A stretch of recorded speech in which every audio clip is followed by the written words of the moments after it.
मुझे प्रसन्नता है अखिल भारतीय विद्या भारती, अखिल भारतीय शिक्षा संस्थान, उत्तर प्रदेश के उच्च शिक्षा विभाग और लखनऊ विश्वविद्यालय के साथ मिलकर के इस त्रिदिवसीय आयोजन को यहां पर किया है। विद्या भारती एक छोटे से शिशु मंदिर से प्रारंभ होता है। आज पूरे देश के अंदर हजारों और दुनिया के अंदर भी भारत और भारतीयता की शिक्षा की उत्तम शिक्षा का एक केंद्र बना हुआ है। मुझे याद है, आज तो अनुकूल वातावरण है, देश के अंदर भी है, देश की संसद में भी, विधानसभाओं में भी राष्ट्रगान और राष्ट्रगीत पे कोई विवाद नहीं होता है।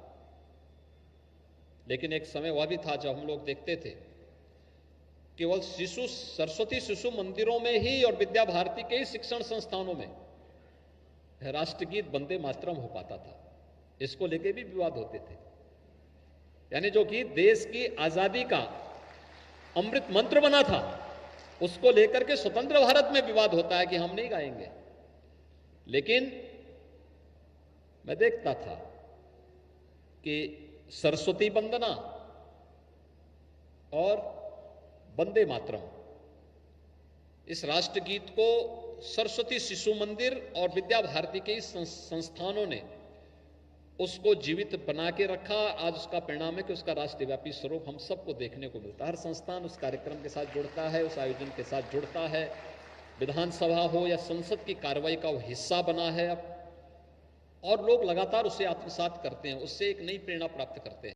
देश की आजादी का अमृत महोत्सव हर्षोल्लास के साथ संपन्न करने के बाद आज अमृत काल में प्रवेश कर गया है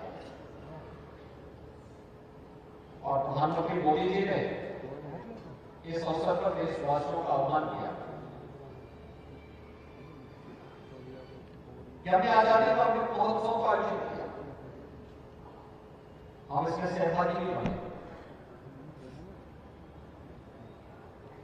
लेकिन जब देश अपनी आजादी का शताब्दी महोत्सव मना रहा होगा,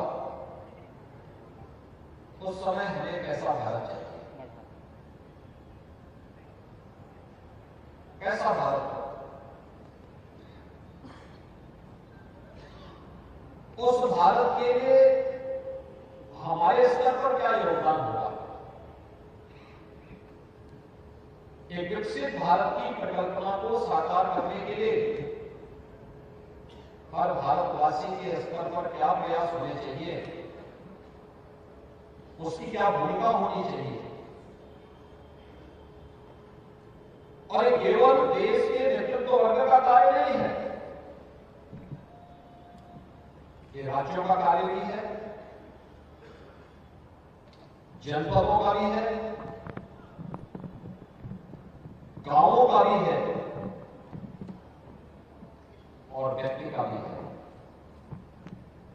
शिक्षण संस्थानों का भी कार्य है। तो जीवन के प्रत्येक क्षेत्र में